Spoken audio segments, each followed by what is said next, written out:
ಎಲ್ರಿಗೂ ನಮಸ್ಕಾರ.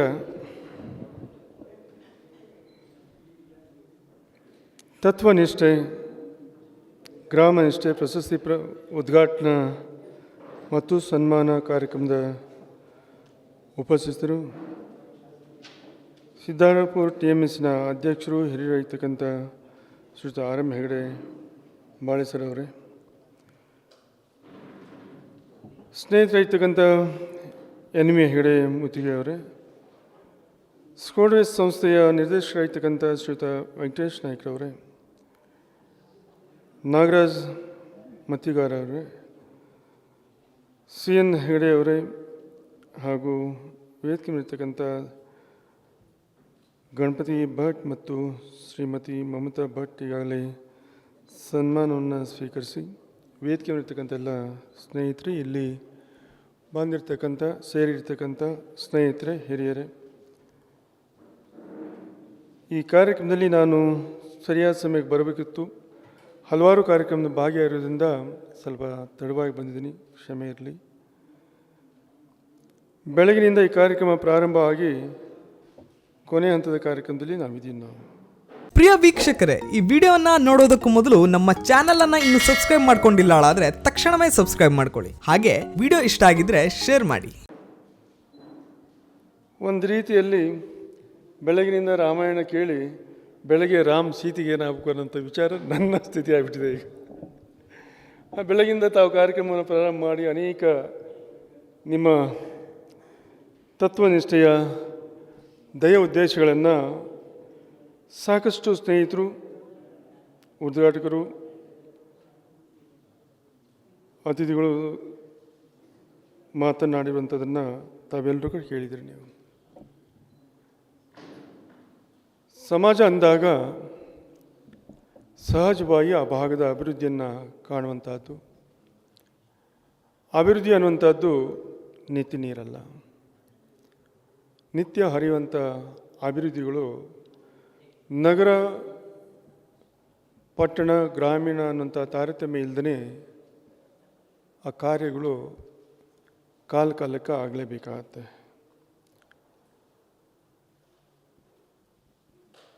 ಸ್ವತಂತ್ರ ಬರೋ ಪೂರ್ವದಲ್ಲಿ ನಮ್ಮ ದೇಶದ ಸ್ಥಿತಿ ಹೇಗಿತ್ತು, ಗ್ರಾಮೀಣ ಭಾಗದ ಬದುಕು ಯಾವ ರೀತಿ ಇತ್ತು ಅನ್ನುವಂಥದ್ದನ್ನು ಅನೇಕ ಹಿರಿಯರು ಕೂಡ ತಮ್ಮ ಅನುಭವಿಸಿದ್ರಿ. ಅನುಭವದ ಮಾತುಗಳು ಈ ವೇದಿಕೆಯಲ್ಲಿ ಪ್ರಸ್ತಾಪ ಆಗಿರ್ಬೋದು. ಸ್ವತಂತ್ರ ಬಂದು 67-68 ವರ್ಷ ಆದರೂ ಕೂಡ ಅನೇಕ ರೀತಿಯ ನಾವು ಕಂಡಂಥ ಅಭಿವೃದ್ಧಿಯ ಪಥ ನಾವು ಕಂಡಿಲ್ಲ ಅನ್ನುವಂಥದ್ದು ಸಹಜ. ಯಾವುದೇ ಒಬ್ಬ ವ್ಯಕ್ತಿ ಚುನಾಯಿತ ಆದ ತಕ್ಷಣ ಅದು ಪೂರ್ತಿ ಆಗುತ್ತೆ ಅನ್ನೋಂಥದ್ದು ಅಲ್ಲ. ನಮ್ಮ ಪ್ರಜಾಪ್ರಭುತ್ವದಲ್ಲಿ ಬಾಬಾ ಸಾಹೇಬ್ ಅಂಬೇಡ್ಕರ್ ಬರೆದಂಥ ಸಂವಿಧಾನದಲ್ಲಿ ಪ್ರಜೆಗಳನ್ನ ಆಳ್ತಕ್ಕಂಥ, ಇಡೀ ವಿಶ್ವದಲ್ಲೇ ಭಾಳ ಅದ್ಭುತವಾಗಿರ್ತಕ್ಕಂಥ, ಅರ್ಥಪೂರ್ವಕವಾಗಿರ್ತಕ್ಕಂಥ ಸಂವಿಧಾನ ನಮ್ಮದು. ಆ ರೀತಿಯಲ್ಲಿ ಇವತ್ತು ನಮ್ಮ ಚುನಾವಣೆ ಕೂಡ ಯಾವುದೇ ತಾರತಮ್ಯ ಇಲ್ಲದೇ ಯಾವೊಬ್ಬ ವ್ಯಕ್ತಿಗತ ಆಗಬಾರ್ದು ಅನ್ನೋಂಥ ದೃಷ್ಟಿಯಲ್ಲಿ 5 ಹಂತದ ಚುನಾವಣೆ ನಡೆಯುತ್ತೆ. ಪಂಚಾಯತ್, ತಾಲೂಕು ಪಂಚಾಯತ್, ಜಿಲ್ಲಾ ಪಂಚಾಯತ್, ಅಸೆಂಬ್ಲಿ, ಪಾರ್ಲಿಮೆಂಟ್. ಹೀಗೆ 5 ಹಂತದಲ್ಲಿ ನಡೀತಕ್ಕಂಥ ಚುನಾವಣೆಯಲ್ಲಿ ರಾಜಕೀಯ ಪಕ್ಷಗಳಿರ್ಬೋದು, ವೈಯಕ್ತಿಕವಾಗಿರ್ಬೋದು, ಚುನಾಯಿತ ವ್ಯಕ್ತಿಗಳು 5 ಹಂತದಲ್ಲಿ ನಡೆಯುತ್ತೋ ಅವರೆಲ್ಲರೂ ಕೂಡ ಅವರವರ ವ್ಯಾಪ್ತಿಯ ಅನುಗುಣವಾಗಿ ಕಾಲಕ್ಕೆ ಕೆಲಸ ಕಾರ್ಯಗಳನ್ನು ಮಾಡುವಂಥದ್ದು ಸಹಜ, ಮಾಡಲೇಬೇಕಾಗತ್ತೆ. ಅದರಲ್ಲಿ ಯಾವುದೇ ಅಭಿವೃದ್ಧಿಯಲ್ಲಿ ಯಾವುದೇ ತಾರತಮ್ಯ ಮಾಡುವಂಥದ್ದು ಯಾವ ವ್ಯಕ್ತಿನೂ ಚುನಾಯಿತ ಸದಸ್ಯ ಮಾಡುವಂಥದ್ದೆಲ್ಲ ಮಾಡಕೂಡದು. ನಾನು ಈ ಹಿಂದೆ ಈಗ ಒಂದು ಸಭೆಯಲ್ಲಿ ಅನೇಕ ವಿಚಾರದ ಜೊತೆಯಲ್ಲಿ ಒಂದು ಮಾತನ್ನು ಹೇಳಿದೆ. ನಾನು ಒಬ್ಬರು ಹೇಳಿದ್ರಲ್ಲಿ, ಇಲ್ಲ ಸಹನೆ ಬೇಕು, ತಾಳ್ಮೆ ಬೇಕು ಅನ್ನೋಂಥದ್ದನ್ನು ನಾನು ಆ ಮಾತಲ್ಲಿ ಹೇಳಿದೆ. ನಾನು ಸಹನೆ, ತಾಳ್ಮೆ, ಸಹನೆ ವೇದಿಕೆ ಮೇಲಿರ್ತಕ್ಕಂಥ ಅನೇಕ ಸ್ನೇಹಿತರು ಇರ್ಬೋದು, ಹಿರಿಯರಿರ್ಬೋದು, ಇಲ್ಲಿ ಬಂದಿರತಕ್ಕಂಥ ಸ್ನೇಹಿತರು ಕೂಡ ಇರ್ಬೋದು. ಯಾವೊಬ್ಬ ಚುನಾಯಿತ ಸದಸ್ಯನಿದ್ದಾನೋ, ಜನಗಳಿಂದ ಆಯ್ಕೆ ಆಗಿರ್ತಾನೋ, ಅವನು ಆಯ್ಕೆ ಆಗುವ ಪೂರ್ವದಲ್ಲಿ ಯಾವ ರೀತಿ ಇದನ್ನೋ ಗೊತ್ತಿಲ್ಲ. ಆಯ್ಕೆ ಆದ ನಂತರದಲ್ಲಿ ಆ ವ್ಯಕ್ತಿಗೆ ಈ 5 ಹಂತದಲ್ಲಿ ಆಯ್ಕೆ ಆಗಿರ್ತಕ್ಕಂಥ ವ್ಯಕ್ತಿಗಳಲ್ಲಿ ತಾಳ್ಮೆ, ಸಹನೆ ಅದಕ್ಕೆ ಭಾಳ ಪ್ರಾಮುಖ್ಯತೆಯನ್ನು ಕೊಡಬೇಕಾಗತ್ತೆ. ಆ ತಾಳ್ಮೆ, ಸಹನೆ ಇದ್ದಾಗ ಮಾತ್ರ ಆ ವ್ಯಕ್ತಿ ಆ ಭಾಗದ ಪ್ರತಿಯೊಂದು ವರ್ಗದ ಜನಗಳನ್ನು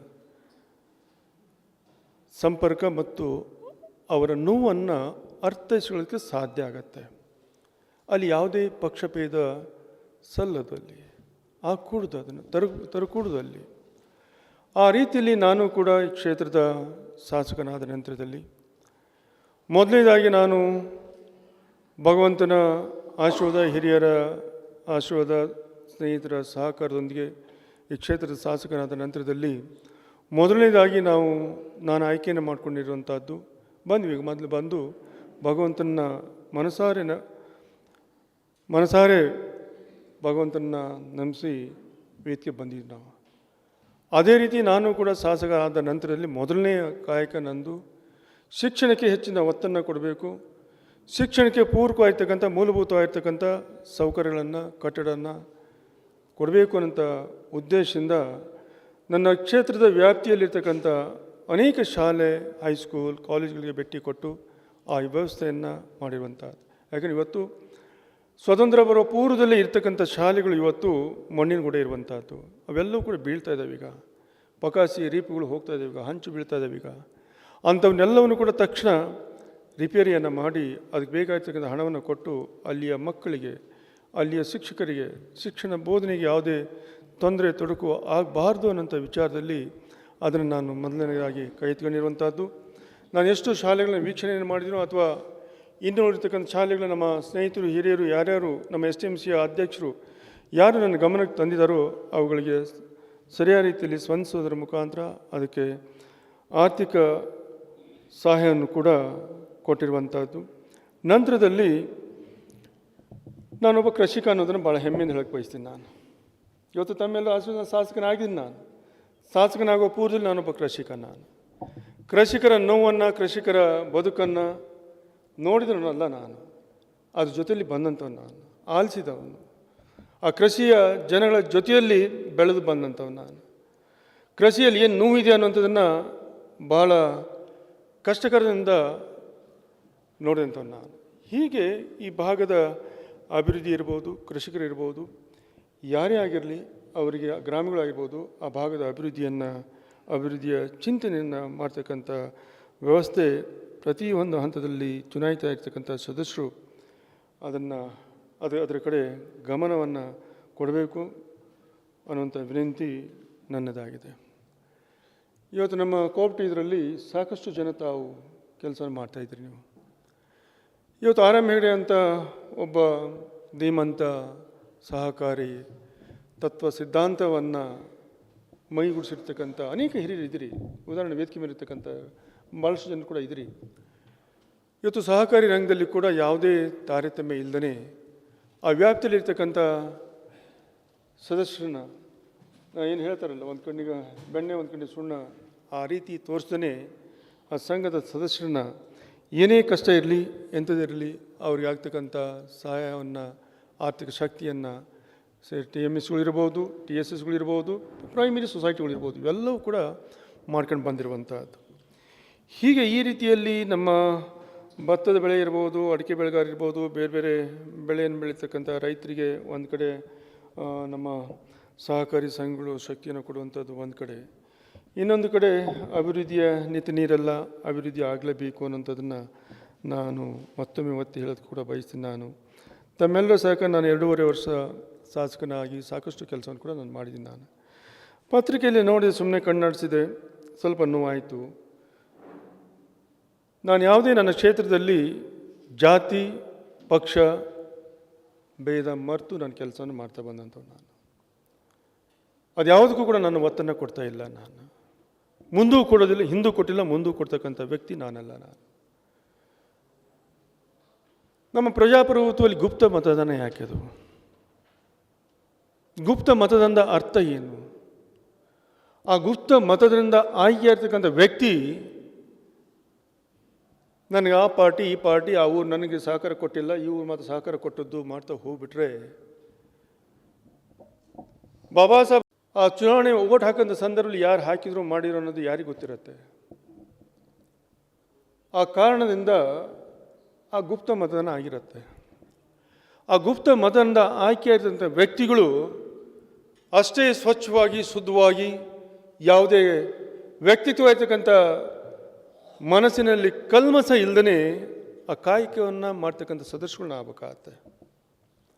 ಅದಿಲ್ಲ ಅಂತಂದರೆ ಬಿಡಿ ಈ ಕ್ಷೇತ್ರ ನನಗೆ ಕೊಡ್ತು, ಅವಕಾಶವನ್ನು ಕೊಡ್ತು, ನಾನು ಬೇಕಾದಲ್ಲಿ ನಾನು ಮಾಡ್ಕೊಂಡು ಹೋಗುವಂಥದ್ದು, ನಾನು ಕೇಳಿದವ್ರಿಗೆ ಮಾತ್ರ ಆರ್ಥಿಕ ಶಕ್ತಿಯನ್ನು ಕೊಡುವಂಥದ್ದು, ಈ ರೀತಿಯೆಲ್ಲ ಮಾಡಿದರೆ ಆ ಸಂವಿಧಾನವನ್ನು ನಾವೇ ಛಿದ್ರ ಮಾಡಿದರೆ ಅರ್ಥ ಬರುತ್ತಾ? ಅದು ಆಗ್ಕೊಡೋದು. ಅದು ಹೌದು, ನನ್ನ ಕ್ಷೇತ್ರದಲ್ಲಿ ಸಾಕಷ್ಟು ಹಣವನ್ನು ತಂದಿದ್ದೀನಿ ನಾನು. ಗ್ರಾಮೀಣ ಭಾಗ ಇರ್ಬೋದು, ನಗರ ಪಟ್ಟಣಗಳು ಇರ್ಬೋದು, ಪೀರ್ಬಡಿ ರೋಡ್ ಇರ್ಬೋದು, ಎಲ್ಲ ಇಲಾಖೆಯಿಂದಲೂ ಕೂಡ ಸಾಕಷ್ಟು ನನಗೆ ಹಣವನ್ನು ತಂದಿದ್ದೀನಿ ಅನ್ನೋ ತೃಪ್ತಿ ನನಗಿದೆ. ತೃಪ್ತಿ ಅಂದರೆ ಈಗಿರ್ತಕ್ಕಂಥ ಹಣದಲ್ಲಿ, ಈಗಿರ್ತಕ್ಕಂಥ ಸರ್ಕಾರದ ವ್ಯವಸ್ಥೆಯಲ್ಲಿ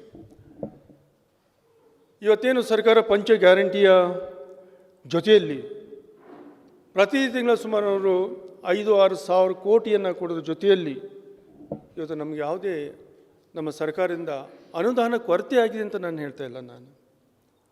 ನನ್ನ ಎಲ್ಲ ಇಲಾಖೆಯಿಂದ ಕೂಡ ನನಗೆ ಸಾಕಷ್ಟು ಹಣ ಬರ್ತಾಯಿದೆ. ಈಗ ಸಿದ್ದಾವರ ತಾಲೂಕಿನಲ್ಲಿ ಭಾಳಷ್ಟು ರೋಡ್ಗಳು ಇವತ್ತು ಗ್ರಾಮೀಣ ಭಾಗದಲ್ಲಿ ಎಷ್ಟು ರಸ್ತೆಗಳಾಗಿದ್ದಾವೆ.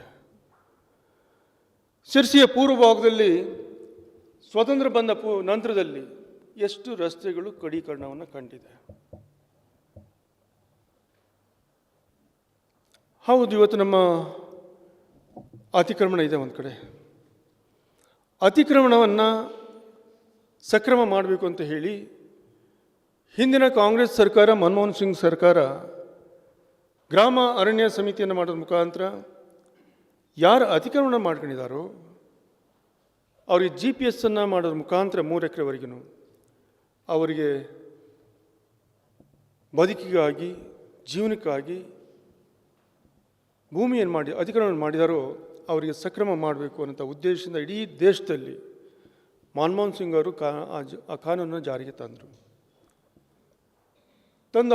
ಆ GPS ಆಗಿರ್ತಕ್ಕಂಥ ಜಮೀನಿನ ವ್ಯಾಪ್ತಿಯಲ್ಲಿ ಅದಕ್ಕೆ ಆ ಜಾತಿ ಕುಲ ಇಲ್ಲ, ಪಕ್ಷ ಪಂಗಡ ಇಲ್ಲ. ಅಲ್ಲಿ ಬದುಕು ಅಂದಾಗ ಪ್ರತಿಯೊಬ್ಬನಿಗೂ ಕೂಡ ಬೇಕಾಗಿರ್ತಕ್ಕಂಥ ಜಮೀನದು. ಆದರೆ ವ್ಯವಸ್ಥೆ ಏನಾಗಿದೆ? ಈಗ ಕೇಂದ್ರದಲ್ಲಿ ಬದಲಾದ ಸರ್ಕಾರದಲ್ಲಿ ಆ ಹಿಂದಿನ ಸರ್ಕಾರ ಮಾಡಿರ್ತಕ್ಕಂಥ ಯೋಜನೆಗಳನ್ನು ಯಾಕೆ ಕೈ ಬಿಟ್ಟರು? ಇದನ್ನು ನಾನು ಯಾಕೆ ಹೇಳ್ತೀನಿ ಅಂತಂದರೆ, ಈ ತತ್ವನಿಷ್ಠೆ ಪತ್ರಿಕೆ ಪ್ರತಿ ಗ್ರಾಮೀಣ ಮಟ್ಟದಲ್ಲೂ ಕೂಡ ಅವರ ಅಲ್ಲಿಯ ಜನಗಳ ಮಾತನ್ನು ಆಲೈಸೋದ್ರ ಮುಖಾಂತರ ಅವರಿಗೆ ಅಭಿವೃದ್ಧಿಯನ್ನು, ಅನೇಕ ವಿಚಾರದ ಶಕ್ತಿಯನ್ನು ಕೊಡಬೇಕು ಅಂತ ಆ ವಿಚಾರವನ್ನು ಒಳಗೊಂಡಿರ್ತಕ್ಕಂಥ ವಿಚಾರದಲ್ಲಿ ತಾವು ಈ ಒಂದು ಮಹತ್ ಕಾರ್ಯಕ್ಕೆ ಕೈ ಹಾಕಿದ್ರಿ ನೀವು. ಅದಕ್ಕೆ ನಾನು ತಮ್ಮನ್ನು ಅಭಿನಂದಿಸ್ತೀನಿ. ಅದು ಬೇಕಿದು. ಯಾವ ವ್ಯಕ್ತಿ ಏನು ಮಾಡಿದ ಅನ್ನೋಂಥದ್ದನ್ನು ಗೊತ್ತಾಗಿಲ್ಲ ಅಂತಂದರೆ ಈ ಕ್ಷೇತ್ರದ ಮತದಾರಿಗೆ ಆ ಚುನಾಯಿತ ಸದಸ್ಯ ಹೇಳಬೇಕಲ್ಲ, ಬಿಚ್ಚಿಡಬೇಕಲ್ಲ, ನಾನೇನು ಮಾಡಿದ್ದೀನಿ, ನೀವೇನು ಮಾಡಿದಿರಿ, ಇನ್ನೊಬ್ರು ಏನು ಮಾಡಿದರು ಅನ್ನೋದು ಬೇಕಾಗತ್ತೆ. ಅದು ಸುಮ್ಮನೆ ಅನಾವಶ್ಯಕವಾಗಿ ಇನ್ನೊಬ್ಬರ ಮೇಲೆ ಗೂಬೆ ಕೂರಿಸುವಂಥದ್ದು ಆಗಬಾರ್ದು. ಅದು ಅತಿಕ್ರಮಣ ವಿಚಾರದಲ್ಲಿ ಈ ಥರ ಆಗಿರುವಂಥದ್ದು ನಾನು ಮೊದಲನೇ ಶಾಸನ ಸಭೆಯಲ್ಲಿ ಅದನ್ನು ಪ್ರಸ್ತಾಪವನ್ನು ಮಾಡಿದೆ. ಸದನ ಸಮಿತಿಯನ್ನು ಮಾಡಿದರು. ಮತ್ತು ಶಾಸನ ಸಭೆಯಲ್ಲಿ ಮಾನ್ಯ ಅರಣ್ಯ ಮಂತ್ರಿಗಳಾಯ್ತಂಥ ಈಶ್ವರ್ ಖಂಡ್ರೆಯವರು ಅದನ್ನು ಪ್ರಸ್ತಾಪವನ್ನು ಮಾಡಿ ಆಡಳಿತ ಮತ್ತು ವಿರೋಧ ಪಕ್ಷಗಳ ಒಕ್ಕೊರಲಿನಿಂದ ಕೇಂದ್ರಕ್ಕೆ ಮಂಜೂರಿಗೆ ಪ್ರಸ್ತಾವನೆಯನ್ನು ಕಳಿಸಿದ್ವಿ ನಾವು. ಆ ಅಡಕಲ್ಲಿ ಯಾರು 3 ತಲೆಮಾರೇನಿತ್ತು ಅದು 1 ತಲೆಮಾರಿಗೆ ತರಬೇಕು,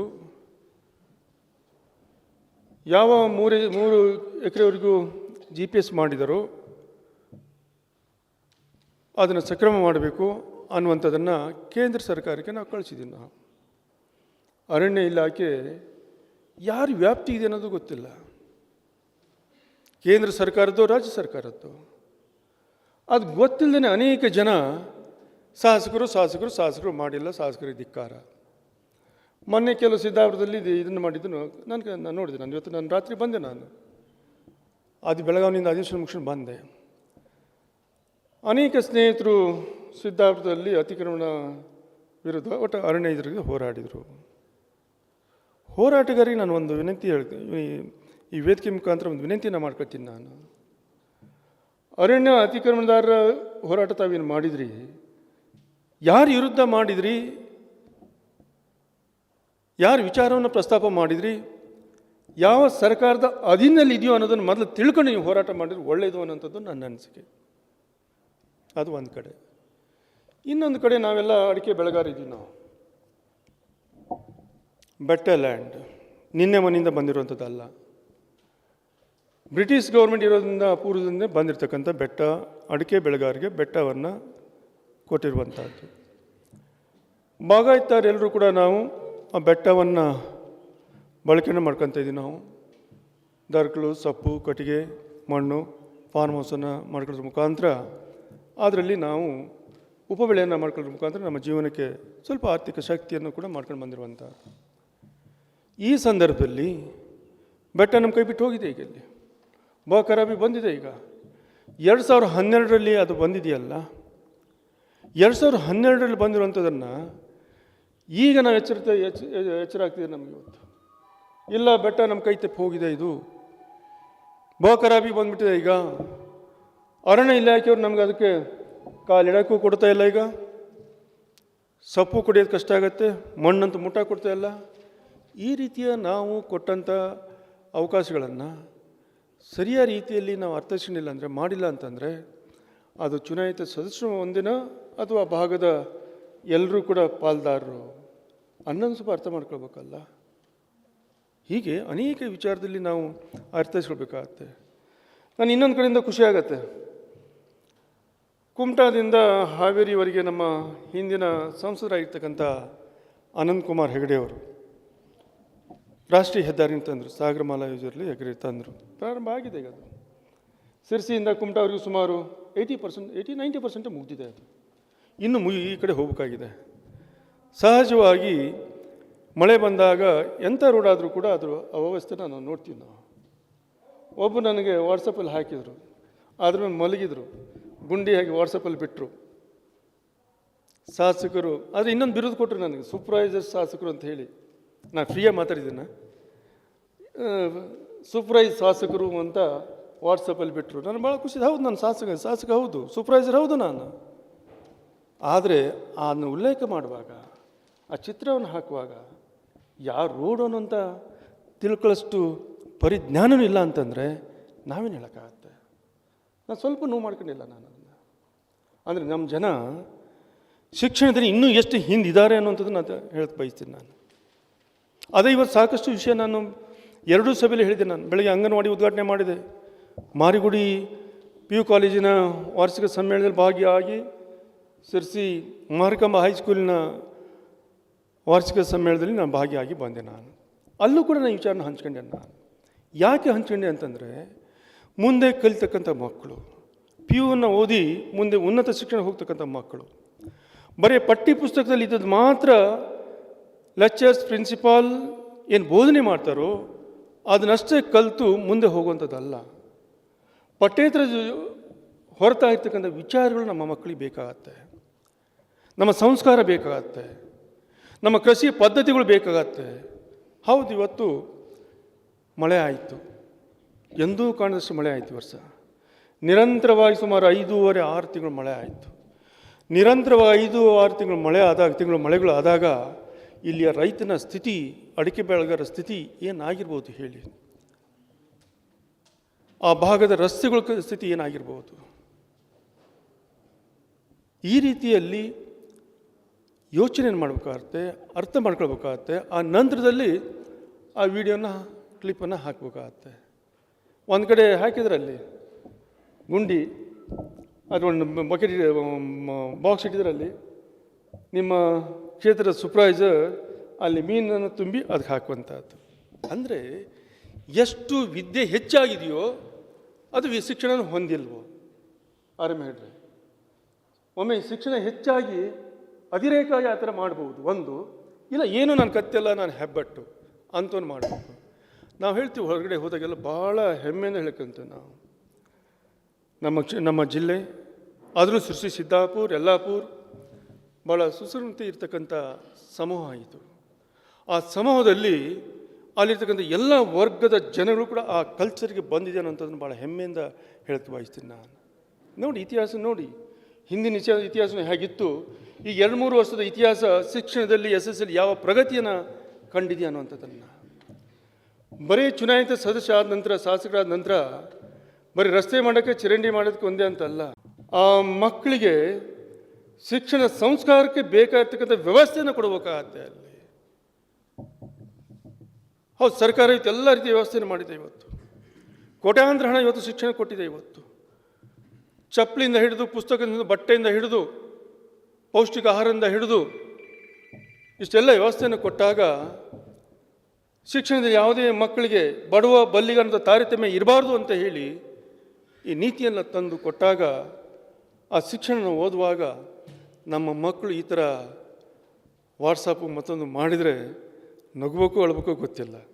ನಾನು ಭಾಳ ಖುಷಿಪಟ್ಟೆ ನಾನು ಗಣೇಶ್ವರ ನೋಡಿ ಭಾಳ ಖುಷಿ ಆಯ್ತು. ಅಂತೂ ನಮ್ಮ ಮಕ್ಕಳು, ನಮ್ಮ ಇಲ್ಲಿಯ ಶಿಕ್ಷಣವಂತರು ಈ ಥರ ಕಾಮೆಂಟ್ ಮಾಡ್ತಕ್ಕಂಥದ್ದು ಮಾಡ್ತಾರಲ್ಲ ಅನ್ನೋಂಥದ್ದು. ಇದನ್ನು ಅರ್ಥ ಮಾಡೋಕ್ಕಾಗತ್ತೆ. ಇವತ್ತು ಅನಂತಕುಮಾರ್ ಹೇಳಿರ್ತಾ ಅಂದರು, ಈಗ ಮುಂದುವರ್ಸ್ತಕ್ಕಂಥದ್ದು ಇಂದಿನ ಸಂಸದರ ಜವಾಬ್ದಾರಿನೂ ಕೂಡ ಇದೆ ಅಲ್ಲಿ. ಈ ರೀತಿ ಹೌದು, ನನಗೆ ಹೇಳಿದ ರೀತಿಯಲ್ಲಿ ಹೇಳ್ಬೋದಿತ್ತು ನಾನು. ಅದು ನನ್ನ ರಸ್ತೆ ಅಲ್ಲ, ಸಂಸದರ ರಸ್ತೆ. ನನಗೆ ಯಾವ ಬಿರುದನ್ನು ಕೊಟ್ಟಿದ್ರಿ ಅದೇ ಬಿರುದು ಅವರಿಗೂ ಕೊಡ್ಬೋದಲ್ಲ, ಉಲ್ಲೇಖ ನಾನು ಮಾಡ್ಬೋದಿತ್ತು. ಆ ಸ್ಥಿತಿಯ ಶಾಸಕ ನಾನಲ್ಲ. ಆ ಸ್ಥಿತಿಯ ಸಣ್ಣತನದ ಮನುಷ್ಯ ನಾನಲ್ಲ ನಾನು. ಆದರೆ ಇವತ್ತು ಹೇಳಿದನು, ಕಾಗೇರಿ ಸಾಹೇಬರು ಕೂಡ ನಾನು ಭೇಟಿ ಆದಾಗ ಕೊಂಕಣ್ ರೈಲ್ವೆಯಲ್ಲಿ ನಾನೊಬ್ಬ ನಮ್ಮ ರಾಜ್ಯದಿಂದ ನಾನೊಬ್ಬ ಸದಸ್ಯನಾಗಿದ್ದೀನಿ ಕೊಂಕಣ್ ರೈಲ್ವೆ ಇದರಲ್ಲಿ. ಅವರು ಕೂಡ ಕೇಂದ್ರದಿಂದ ಅವರು ಕೂಡ ಆಗಿದ್ದರಲ್ಲಿ. ನಾವಿಬ್ಬರು ಮೀಟಿಂಗ್ ಹೋಗುವಾಗ ಒಂದು ಅರ್ಧ ತಾಸು ಇತ್ತು, ಇನ್ನೊಂದು ಸಮಯ ಇತ್ತು. ಆ ಸಂದರ್ಭದಲ್ಲಿ ನಾನು ಮಾನ್ಯ ಕಾಗೇರಿ ಸಾಹೇಬರು ಅವರ ಕೊಠಡಿಗೆ ಹೋಗಿ ಹೇಳಿದೆ ನಾನು, ಸರ್ ಇಲ್ಲ ನಮ್ಮದು ಅತಿಕ್ರಮಣ ಈ ಥರ ಆಗಿದೆ, ಆ ಥರ ಪಾರ್ಲಿಮೆಂಟಲ್ಲಿ ಸ್ವಲ್ಪ ವಿಷಯವನ್ನು ಪ್ರಸ್ತಾಪ ಮಾಡಿ ಅನ್ನೋಂಥ ಕಡೆ. ನಂತರ ಅದ್ರ ಬಗ್ಗೆ ಭಾಳಷ್ಟು ವಿಷಯ ಹೇಳಿದರು, ಭಾಳ ವಿಷಯವನ್ನು ನಾವಿಬ್ಬರು ಮಾತಾಡಿದ್ವಿ. ಆದರೆ ಇದು ಅವರು ನಾವು ಮಾತಾಡಿರ್ತಕ್ಕಂಥ ವಿಷಯ ಇಲ್ಲಿ ಹೇಳತಕ್ಕಂಥದ್ದಲ್ಲ, ಅದು ಬೇರೆ ಥರ ಇದೆ. ಇದು ಇರಲಿ, ಅದೇನೇ ಇರಲಿ. ನಂತರ ನಾನು ರೋಡಿನ ವಿಚಾರನೂ ಕೂಡ ಹೇಳಿದೆ ನಾನು. ಅವರು ಕೂಡ ಭಾಳ ಇದರಿಂದ ಹೇಳಿದರು, ನಯ ವಿನಯಿಂದ ಹೇಳಿದರು. ಇಲ್ಲ ಮೇಡಮ್ ಏನು ಮಾಡೋದು ಹೇಳಿ, ಎಂಜಿನಿಯರ್ಸ್ಗಳು ಅಂದ್ರೆ ಎಷ್ಟು ಹೇಳು ಮಾಡು, ಏನು ಅವ್ರಿಗೆ ಮನುಷ್ಯತ್ವನೇ ಇಲ್ಲ ಅವರಿಗೆ. ಈ ಥರ ಮಾತು ಹೇಳಿದವಾಗ ನಾನು ಇಲ್ಲ, ನನ್ನ ರೋಡಲ್ಲ ಅದು, ಕಾಗೇರಿ ಸಾಹೇಬ್ರ ಜವಾಬ್ದಾರಿ, ಅವರಿಗೂ ಇನ್ನೇನೋ ಹೇಳಿ ಅಂತಕ್ಕಂಥ ಸಣ್ಣತನ ನಮ್ಮಲ್ಲಿ ಇರಬಾರ್ದು. ಅದು ಸರ್ಕಾರಗಳು ನಮ್ಮವೇ ಇವು. ಕೇಂದ್ರದಲ್ಲಿ ಒಂದು ಸರ್ಕಾರ ಇರ್ಬೋದು, ರಾಜ್ಯದಲ್ಲಿ ಒಂದು ಸರ್ಕಾರ ಇರ್ಬೋದು. ಸರ್ಕಾರದ ವ್ಯವಸ್ಥೆಯಲ್ಲಿ ಪ್ರಜಾಪ್ರಭುತ್ವದ ಅಡಿಯಲ್ಲಿ ಏನು ನಡೀಬೇಕು, ಕೆಲಸಗಳು ಆಗಬೇಕು, ಎಲ್ಲವೂ ಕೂಡ ಆಗ್ತಾ ಇರ್ತಾವಲ್ಲಿ. ಅದನ್ನು ಸರಿಯಾದ ರೀತಿಯಲ್ಲಿ ಅರ್ಥೈಸ್ಕೊಳ್ಬೇಕಾಗತ್ತೆ. ಸರಿಯಾದ ರೀತಿಯಲ್ಲಿ ಜನಗಳಿಗೆ ಅರ್ಥೈಸೋದ್ರ ಮುಖಾಂತರ ನಮ್ಮ ತತ್ವನಿಷ್ಠೆ ಏನು ಸಮೂಹ ಏನಿದೆಯೋ, ತಾವೇನು ಹೆಜ್ಜೆ ನೀಡ್ತಾ ಇದ್ರಿ, ಇದು ಸರಿಯಾದ ರೀತಿಯಲ್ಲಿ ತಿಳಿಸ್ಬೇಕಾಗತ್ತೆ. ಜನಗಳಿಗೆ ಮನಮುಟ್ಟುವ ರೀತಿಯಲ್ಲಿ ತಿಳಿಸ್ಬೇಕಾಗತ್ತೆ. ಯಾವುದೇ ಚುನಾಯಿತ ಸದಸ್ಯನಿರಲಿ, ಯಾವುದೇ ಕೋಆಪರೇಟಿವ್ ಸೊಸೈಟಿಗಳಿರಲಿ, ಇನ್ನು ಯಾವುದೇ ಚುನಾಯಿತ ಸಂಘ ಸಂಸ್ಥೆಗಳು ಇರಲಿ, ಸಾರ್ವಜನಿಕವಾಗಿ ಬರುವಾಗ, ಹೆಜ್ಜೆ ನೀಡುವಾಗ ಇಂಥ ಪತ್ರಿಕೆಗಳು ಸರಿಯಾದ ರೀತಿಯಲ್ಲಿ ಬರೀಬೇಕಾಗತ್ತೆ. ಯಾವುದೇ ಮುಲಾಜನ ಇಟ್ಕೊಂಬಾರ್ದು, ಯಾವುದೇ ಪಕ್ಷಭೇದ ಇಡಬಾರ್ದಲ್ಲಿ. ಆ ಸಮೂಹಕ್ಕೆ, ಅವರಿಗೆ, ಆ ಸ್ಥಳಕ್ಕೆ ಏನು ಸಿಗಬೇಕೋ, ನ್ಯಾಯ ಸಿಗಬೇಕೋ, ಅದು ಆ ಧ್ವನಿ ಯಾರ ವ್ಯಕ್ತಿತ್ವವನ್ನು ಹೊಂದದೇ ಇರ್ತಕ್ಕಂಥ ಶಬ್ದಗಳು ನಿಮ್ಮ ಪತ್ರಿಕೆಯಲ್ಲಿ ಮೂಡಬೇಕಾಗತ್ತೆ. ಏನು ಭೀಮಣ್ಣ ಬಿಡಿ ಇವತ್ತು ಮಾತಾಡ್ಬಿಟ್ಟ, ಚಂದ ಬರೆಯೋಣ ಅನ್ನೋ. ಯಾವುದೇ ಪತ್ರಿಕೆ ಆಗಲಿ, ಯಾವುದೇ ಮೀಡಿಯಾಗಳಾಗಲಿ, ಅಲ್ಲಿಯ ಸ್ಥಿತಿಗತಿ ಏನಿದೆಯೋ ಅದನ್ನು ಆಲೈಸಬೇಕಾಗತ್ತೆ. ಆ ಸಂದೇಶವನ್ನು ಸಮಾಜ ಕೊಡಬೇಕಾಗತ್ತೆ, ಸಮೂಹಕ್ಕೆ ಕೊಡಬೇಕಾಗತ್ತೆ. ಸುಮ್ಮನೆ ಏನೇನು ಬರ್ಕೊಂಡು ಹೋಗಿ ಮಾಡಿ ಅನ್ನೋಂಥದ್ದಲ್ಲ ಅದು. ಹಾಗಾಗಬಾರ್ದು. ಆ ದೃಷ್ಟಿಯಲ್ಲಿ ನಾನು ಬರಬೇಕು. ನಾನು ಬರುವಾಗ ಅವತ್ತು ಕೇಳಿ, ನಾನು ಈ ಕಾರ್ಯಕ್ರಮ ಇದರಲ್ಲಿ ಇಲ್ಲಾಗಿತ್ತು, ಆರಾಮ ಇರಲಿಲ್ಲ, ಒಂದು 5 ನಿಮಿಷ ಆದರೂ ಬಂದು ಹೋಗಲೇಬೇಕು ಅಂತಂದರು. ಮತ್ತು ಇವ್ರು ಬಂದಿಲ್ಲ ಅಂತಂದ್ರೆ ಮತ್ತು ನಾನು ಇವರಿಗೆ ಕಷ್ಟ ಆಗತ್ತೆ. ನಂದು ಎಷ್ಟೇ ಕೆಲಸ ಒತ್ತಡ ಇದ್ದರೂ ಕೂಡ ಒಂದು 5 ನಿಮಿಷ ನಾನು ಹೋಗಿ ತಮ್ಮೆಲ್ಲರೂ ನೋಡಿ ನೋಡಿ ಹೋಗಲೇಬೇಕು ಅಂತ ಉದ್ದೇಶದಿಂದ ಬಂದೆ ನಾನು. ಆದರೆ ಇವತ್ತು ಭಾಳ ಅರ್ಥಪೂರ್ವಕವಾಗಿರ್ತಕ್ಕಂಥ ವೇದಿಕೆ ಇದು, ಅರ್ಥಪೂರ್ವಕವಾಗಿರ್ತಕ್ಕಂಥ ವಿಚಾರಗಳಿದು. ಇಂಥ ಸಂದೇಶಗಳು ಸಮೂಹಕ್ಕೆ ಮುಟ್ಟಬೇಕಾಗತ್ತೆ. ಕೇಂದ್ರ ಇರ್ಬೋದು, ರಾಜ್ಯ ಸರ್ಕಾರಗಳಿರ್ಬೋದು, ಇವುಗಳ ಕಾರ್ಯವೈಖರಿಗಳೇನಿದಾವೋ ಅವುಗಳು ಸರಿಯಾದ ರೀತಿಯಲ್ಲಿ ಜನಗಳಿಗೆ ಕಾಲಕ್ಕೆ ಮುಟ್ಟಿದಾಗ, ಒಳ್ಳೆಯ ಸಂದೇಶಗಳು ಹೋದಾಗ ಅಲ್ಲಿ ಯಾವುದೇ ಒಂದು ತಾರತಮ್ಯ ಮೂಡದೇ ಒಳ್ಳೆಯ ವಿಶ್ವಾಸವನ್ನು, ಒಳ್ಳೆಯ ಸೌಹಾರ್ದತೆಯನ್ನು ಮೂಡಿಸೋದಕ್ಕೆ ಪತ್ರಿಕೆಗಳ ಮುಖಾಂತರ ಸಾಧ್ಯ ಅನ್ನುವಂಥದ್ದನ್ನು ಭಾಳ ಹೆಮ್ಮೆಯಿಂದ ಹೇಳೋದಕ್ಕೆ ಬಯಸ್ತೀನಿ ನಾನು. ಅಂಥ ಒಂದು ಅದ್ಭುತವಾಗಿರ್ತಕ್ಕಂಥ ಕಾರ್ಯಕ್ರಮವನ್ನು ತಾವು ಹಮ್ಮಿಕೊಂಡಿದ್ರಿ. ತಮ್ಮ ಜೊತೆ ನಾನು ಸದಾ ಇದ್ದೀನಿ. ಏನೇ ನನ್ನ ಕ್ಷೇತ್ರದಲ್ಲಿ ಬರ್ತಕ್ಕಂಥ ಸಿರ್ಸಿ, ಸಿದ್ದಾಪುರ, ಅಲ್ಲಿ ಒಟ್ಟು 45 ಪಂಚಾಯತ್ ವ್ಯಾಪ್ತಿಯಲ್ಲಿ, ಸಿರ್ಸಿಯಲ್ಲಿ ಸುಮಾರು 31 ವಾರ್ಡ್ ವ್ಯಾಪ್ತಿಯಲ್ಲಿ, ಸಿದ್ದಾಪುರದಲ್ಲಿ ಸುಮಾರು 13-14 ವಾರ್ಡ್ ವ್ಯಾಪ್ತಿಯಲ್ಲಿ ಏನೇ ಕೆಲಸ ಕಾರ್ಯಗಳಿರಲಿ, ಎಂಥದಿರಲಿ ನಮ್ಮ ಗಮನಕ್ಕೆ ತನ್ನಿ. ನಾನು ತಮ್ಮ ಜೊತೆ, ಸಮೂಹದ ಜೊತೆ ಇದ್ದೀನಿ, ಆ ಕೆಲಸವನ್ನು ನಾನು ಮಾಡ್ತೀನಿ ಅನ್ನೋಂಥ ಮಾತನ್ನು ಭಾಳ ಹೆಮ್ಮೆಯಿಂದ ಕೂಡ ಹೇಳಕ್ಕೆ ಬಯಸ್ತೀನಿ ನಾನು. ಹಾಗೆ ನನಗೆ ಇವತ್ತು ಸಿದ್ದಾಪುರ ಕುಡಿಯೋ ನೀರಿಗೆ ಅಲ್ಲಿ 65 ಕೋಟಿ ಬಂತು, ಅದು ಈಗ ಚಾಲನೆ ಕೊಡಬೇಕಾಗತ್ತೆ. ನಾವು ಇಲ್ಲೇ ಕಾನ್ಸೂರು ಈ ಭಾಗದ ವಿದ್ಯುತ್ತಿಗೆ ತೊಂದರೆ ಆಗುತ್ತೆ, ವೋಲ್ಟೇಜ್ ಕಡಿಮೆ ಆಗುತ್ತೆ ಅಂತಂದರು. ಇಲ್ಲೂ ಕೂಡ 23-24 ಕೋಟಿ ಈಗ ಟೆಂಡರ್, ಅದು ಕೂಡ ನಾವು ಗುದ್ಲಿ ಅಂತ ನಾವೆಲ್ಲರೂ ಸೇರಿ ಗುದ್ಲಿ ಪೂಜೆ ಮಾಡಿ ಅದಕ್ಕೂ ಚಾಲನೆಯನ್ನು ಕೊಡಬೇಕಾಗತ್ತೆ. ಹೀಗೆ ನಮ್ಮ ರೈತರಿಗಿರ್ಬೋದು, ಯಾರ್ಯಾರಿರ್ಬೋದು, ಅವೆಲ್ಲವನ್ನು ಕೂಡ ಅನುಗುಣವಾಗಿ ನಾನು ಮಾಡ್ತಾ ಇದ್ದೀನಿ ಅನ್ನೋ ಮಾತನ್ನು ಹೇಳೋಕ್ಕೆ ಬಯಸ್ತೀನಿ ನಾನು. ಕೆಲವು ದಿನಗಳ ಹಿಂದೆ ನಾನು ಆರ್.ಎಂ. ಹೆಗಡೆಯವರು ಅಲ್ಲಿಯ ಎಲ್ಲ ಸೊಸೈಟಿಯ ಅಧ್ಯಕ್ಷರನ್ನ, ಅನೇಕ ಸ್ನೇಹಿತರ, ತೋಟಗಾರರನ್ನ ಕರೆದು ಒಂದು ಮನವಿಯನ್ನು ನನಗೆ ಕೊಟ್ಟರು. ನಮ್ಮ ಅಡಿಕೆ ಬೆಳೆಗಾರರ ಸ್ಥಿತಿಗತಿ ಹೇಗಿದೆ ಅನ್ನುವಂಥದ್ದನ್ನು.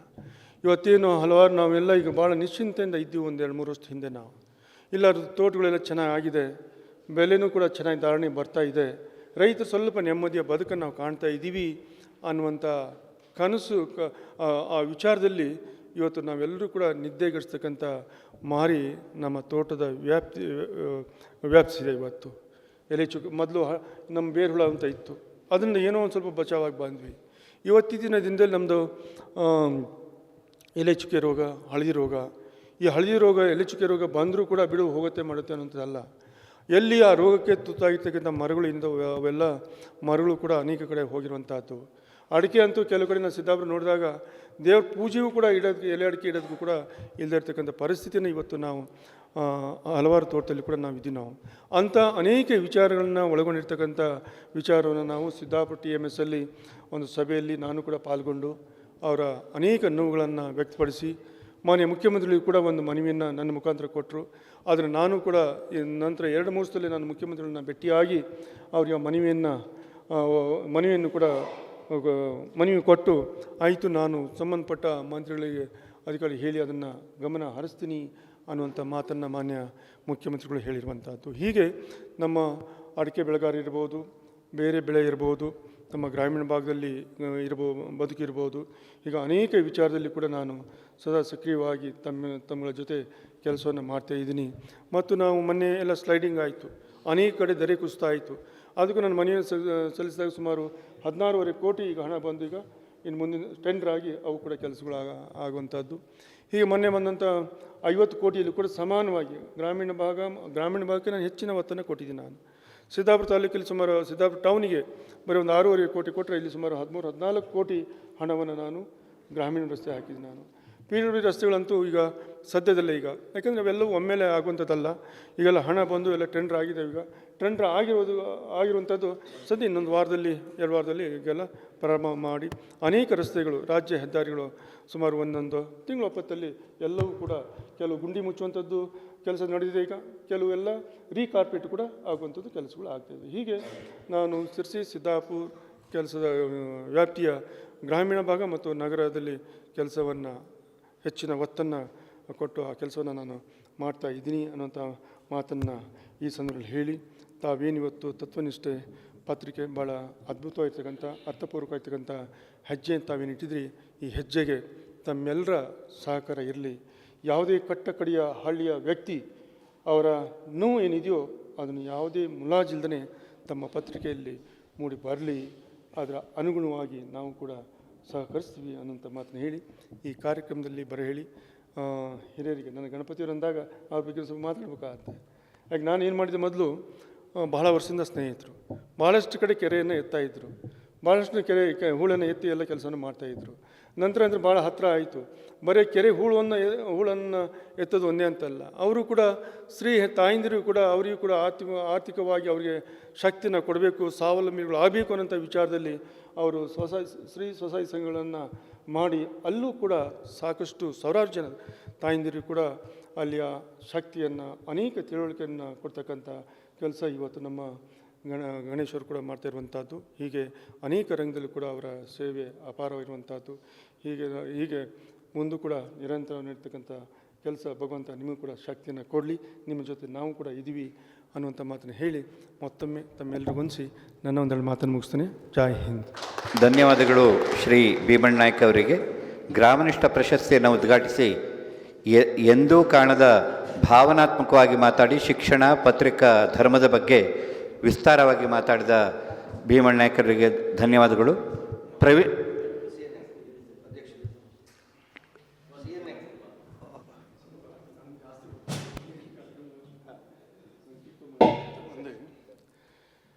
ಇಲ್ಲ, ಬೆಟ್ಟದ ಬಗ್ಗೆ ನಮ್ಮ ಪ್ರಯತ್ನ ಇದ್ದೇ ಇದೆ.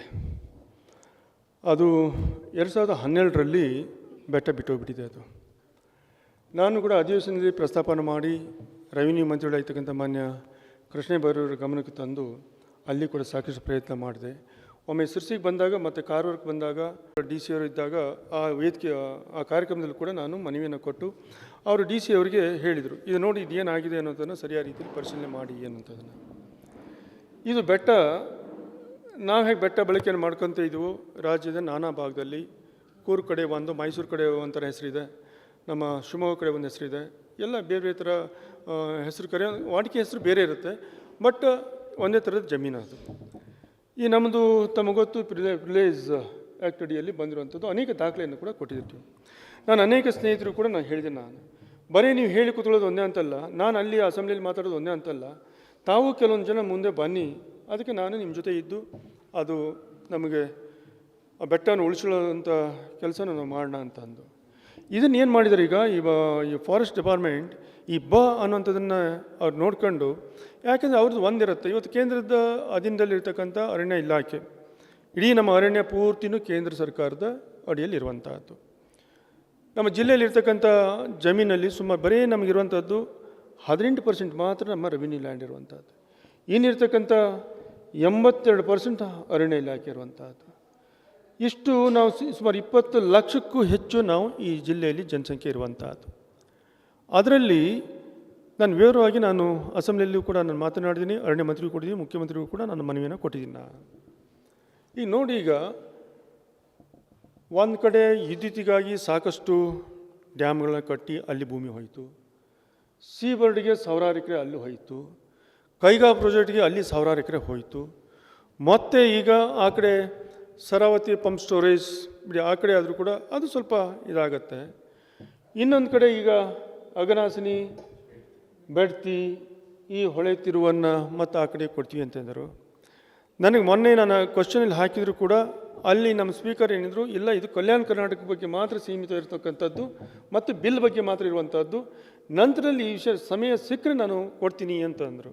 ಆದರೆ 2 ದಿನ ಏನಾಯಿತು, 10 ದಿವಸದಲ್ಲಿ 2 ದಿನ ನಮ್ಮ ಗೌರವಾನ್ವಿತ ದಾವಣಗೆರೆ ಶಾಮ್ನವರು ಹೋಗಿರೋಂಥದ್ದು, ಮತ್ತೊಬ್ಬ ಮೇಟಿಯವರು ಹೋಗಿರೋಂಥದ್ದು, 2 ದಿನ ಸಂತಾಪದಲ್ಲಿ 2 ದಿನ ಅಲ್ಲಿ ಅಜೆಂಡಾ ಆಗಿಬಿಡ್ತು, ಯಾವುದೇ ಕಲಾಪ ನಡೆದಿಲ್ಲ. ನಂತರದಲ್ಲಿ ಏನಾಯಿತು, ಕಲ್ಯಾಣ ಕರ್ನಾಟಕ ಅವರೆಲ್ಲಿ ಬಿಡ್ತಾರೆ, ಇಲ್ಲಿ ಎಲ್ಲರೂ ಬೇರೆ ಕಡೆ ವಿಷಯ ಎತ್ತಿದ್ರೆ ಅಂದರೆ ನಮ್ಮ ಹೈದರಾಬಾದ್ ಕರ್ನಾಟಕದ ಬಗ್ಗೆ ಇಲ್ಲಿ ಕರೆದಿರೋದು, ಅಧಿವೇಶನ ಕರೆದಿರೋ ಅದಕ್ಕೆ ಮಾತ್ರ ಸೀಮಿತ ಇರಬೇಕು ಅಂತ ಹೇಳಿ ಅವ್ರು ಬಿಡಿ ಅವರ ವಾದವನ್ನು ಅವ್ರು ಮಂಡಿಸಿದ್ರು. ಹಂಗೆ ಅವರಿಗೆ ಎಲ್ಲ ಹೆಚ್ಚಿಗೆ ಅವಕಾಶನ ಕೊಟ್ಟರು. ನಾನು ಮತ್ತೆ ಇವ್ರ ಹತ್ರ ಸ್ಪೀಕರ್ ಹತ್ರ ಹೋಗಿ ರೈಟಿಂಗಲ್ಲಿ ಕೊಟ್ಟು, ಇಲ್ಲ ನನಗೆ ಅವಕಾಶ ಬೇಕು, ಎಮರ್ಜೆನ್ಸಿ ಇದೆ ಅಂತಂದು, ಇವನು ಇದು 5-10 ನಿಮಿಷಕ್ಕೆ ಮುಗಿಯೋದಲ್ಲ, ಇದು ದೊಡ್ಡ ವಿಚಾರಗಳಾಗುತ್ತೆ, ನಿನಗೆ ನಾನು ಬೆಂಗಳೂರಲ್ಲಿ ಟೈಮ್ ಕೊಡ್ತೀನಿ ಅಂತ ಹೇಳಿ ಅಲ್ಲಿಗೆ ಬಿಟ್ಟು ನಂತರ ಅದನ್ನು ಇವ್ರಿಗೆ ಕೊಟ್ಟೆ ನಾನು. ಈಗ ಬೆಟ್ಟ ಲ್ಯಾಂಡ್ ವಿಚಾರದಲ್ಲಿ ಈ ರೀತಿ ಎಲ್ಲ ಭೂಮಿಗಳೆಲ್ಲ ಹೋಗ್ಬಿಟ್ರೆ, ಈ ಥರ ಹಂಚಂಚು ಹೋಗ್ಬಿಟ್ರೆ, ಇರೋ ಜಮೀನನ್ನು ಇಡೋ ಬೆಟ್ಟವನ್ನು ಇವತ್ತು ಸರ್ಕಾರ ವಶಪಡಿಸ್ಕೊಂಡ್ಬಿಟ್ರೆ ನಾವು ಅಡಿಕೆ ಬೆಳೆಗಾರ ನಾವು ಏನು ಮಾಡಬೇಕಾಗತ್ತೆ? ಹಲವಾರು ವರ್ಷದಿಂದ ಬೆಟ್ಟ ಇದ್ದಿತ್ತು, ಅಡಿಕೆನ ಮಾಡ್ಕೊಂಡು ಬಂದಿದ್ದೀವಿ, ಅಡಿಕೆ ತೋಟವನ್ನು ಭಾಗಾಯ್ತು ನಾವು ಮಾಡ್ಕೊಂಡು ಬಂದಿದ್ದೀವಿ. ನಾವು ಸಹಜವಾಗಿ ಆ ಮನೆತನದಲ್ಲಿ ಸ್ವಲ್ಪ ಬಂದಾಗ ಅಣ್ತಂಬಿರು ಅಂದಾಗ ಬೇರೆ ಬೇರೆ ಪಾಲಾಗಿ ಕೊಚ್ಚು ಪಾಲಾಗಿ ಇವತ್ತು 2-3 ಬಣ್ಣದ ಇದರಲ್ಲಿ ಆ ಹಂಚಿನಲ್ಲಿ ಇದೀವಿ ನಾವು. ಬೆಟ್ಟಕ್ಕೂ ಅವರು ಸರಿ ಅವರು ವ್ಯಾಪ್ತಿ ತಗೊಂಡು ಬೆಟ್ಟಕ್ಕೂ ಅಗಲ ಹೊಡೆದ್ಬಿಟ್ರು ಅಂತಂದರೆ ನಾವು ಬೆಟ್ಟಕ್ಕೆ ಇನ್ನು ಹೆಲಿಕಾಪ್ಟರ್ ತಗೊಂಡು ಇಳಿತಿರೋ ಅಥವಾ ಹೆಂಗೆ ಮಾಡಬೇಕೋ ಗೊತ್ತಿಲ್ಲ. ಅದು ಬೇರೆ ಬೇರೆ ವಿಚಾರಗಳು ಇರ್ತಾವಲ್ಲಿ. ಇಲ್ಲ ನನ್ನ ತೋಟದಲ್ಲಿ ಹೋಗಬೇಡ, ನನ್ನ ಬಣ್ಣದಲ್ಲಿ ಹೋಗಬೇಡ, ಬೇರೆ ಬೇರೆ ವಿಚಾರ ಇರ್ಬೋದು. ಇದಂತಲ್ಲ, ಸುಮ್ಮನೆ ಮಾತಿಗಂತೆ ನಾನು. ಈ ಥರ ಎಲ್ಲ ಇದ್ದಾವಾಗ ನಮ್ಮ ಹಕ್ಕನ್ನು ನಾವು ಮಣಿಸಿಲ್ಲ ಅಂತಂದರೆ, ಅದು ಉಳಿಸ್ಕೊಂಡಿಲ್ಲ ಅಂದರೆ ಮುಂದಿನ ದಿವಸದಲ್ಲಿ ನಮಗೆ ಯಾರಿಗೂ ಇದನ್ನು ಕೊಡೋಕೆ ಇದನ್ನು ಮುಟ್ಟೋಕ್ಕೆ ಸಾಧ್ಯ ಆಗಲಾರ. ಆದರೆ ಒಂದು ನನಗೆ ಭಾಳ ಸೂಕ್ಷ್ಮವಾಗಿ ನಾನು ಕೆಲವೊಂದು ವಿಚಾರಗಳನ್ನ ನಾನು ತಿಳ್ಕೊಂಡಿರುವಂಥದ್ದು, ಇದು ಸರ್ಕಾರ ಮಟ್ಟದಲ್ಲಿ ಆಗಿರುವಂಥದ್ದಲ್ಲ. ಇದು ಸರ್ಕಾರ ಮಟ್ಟದಲ್ಲಿ ಆಗಿರುವಂಥದ್ದಲ್ಲ, ಅದು ಇಡೀ ಜಿಲ್ಲೆಯಲ್ಲೂ ಆಗಿರುವಂಥದ್ದಲ್ಲ. ನಮ್ಮ ಸಿರ್ಸಿ AC ಡಿವಿಷನ್ ಇದೆಯೋ, ಸಬ್ ಡಿವಿಷನ್ ಇದೆಯೋ, ಈ AC ಸಬ್ ಡಿವಿಷನ್ ವ್ಯಾಪ್ತಿಯಲ್ಲಿ ಮಾತ್ರ ಇದು ಬೆಟ್ಟ ಲ್ಯಾಂಡ್ ಬಕರಾವಿಗೆ ಹೋಗಿರುವಂಥದ್ದು. ಇಲ್ಲಿ ಮಾಡಿರುವಂಥದ್ದು ಸೆಕ್ರೆಟರಿ ಮತ್ತು ಇಲ್ಲಿಯ ಅಧಿಕಾರಿಗಳು ಮಾಡಿರ್ತಕ್ಕಂಥ ತಪ್ಪು ಇದು. ಆ ತಪ್ಪನ್ನು ಆರೋಪಗಳಕ್ಕೆ ರೆಡಿಯಿಲ್ಲ. ಹಾಂ ಹಾಂ ಇಲ್ಲ ಆದರೂ ಕೂಡ ಇವ್ರು ಏನು ಮಾಡಿದರು, ಕೆಲವೊಂದು ಭೂಮಿಯನ್ನು ಮ್ಯಾಚಿಂಗ್ ಮಾಡುವಾಗ, ಸರ್ಕಾರಿ ಭೂಮಿ ಎಷ್ಟು, ಫಾರೆಸ್ಟ್ ಲ್ಯಾಂಡ್ ಎಷ್ಟು, ಇದೆಲ್ಲ ಮ್ಯಾಚಿಂಗ್ ಮಾಡುವಾಗ ಇವ್ರು ಯಾರು ಅಳಿಯೋದು ಮಳೆಯೋದು ಏನಿಲ್ಲ.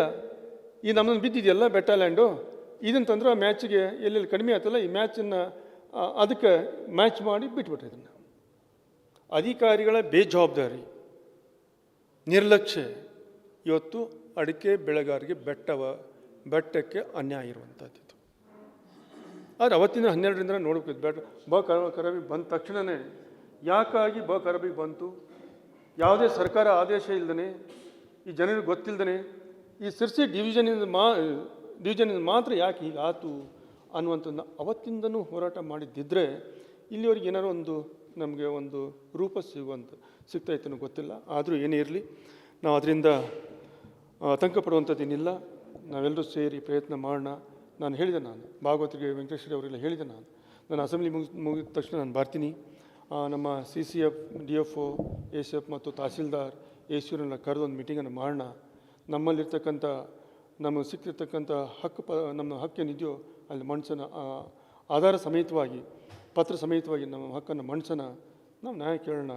ಅದನ್ನು ಗೆಲುವನ್ನು ಕಾಣೋಕ್ಕಾಗತ್ತೆ ಅನ್ನೋಂಥ ಮಾತನ್ನು ಕೂಡ ನಾನು ಹೇಳಿದ್ದೀನಿ. ನಾನು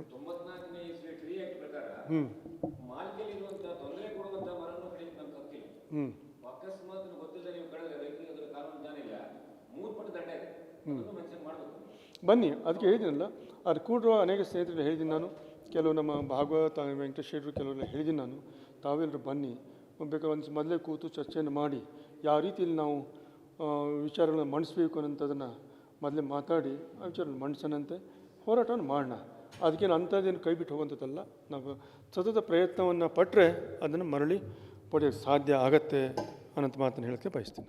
ವೀಕ್ಷಕ ಮಹಾಪ್ರಭುಗಳೇ, ನಮ್ಮ ಚಾನಲ್ ಅನ್ನು ಸಬ್ಸ್ಕ್ರೈಬ್ ಮಾಡಿ, ಶೇರ್ ಮಾಡಿ, ಪ್ರೋತ್ಸಾಹಿಸಿ.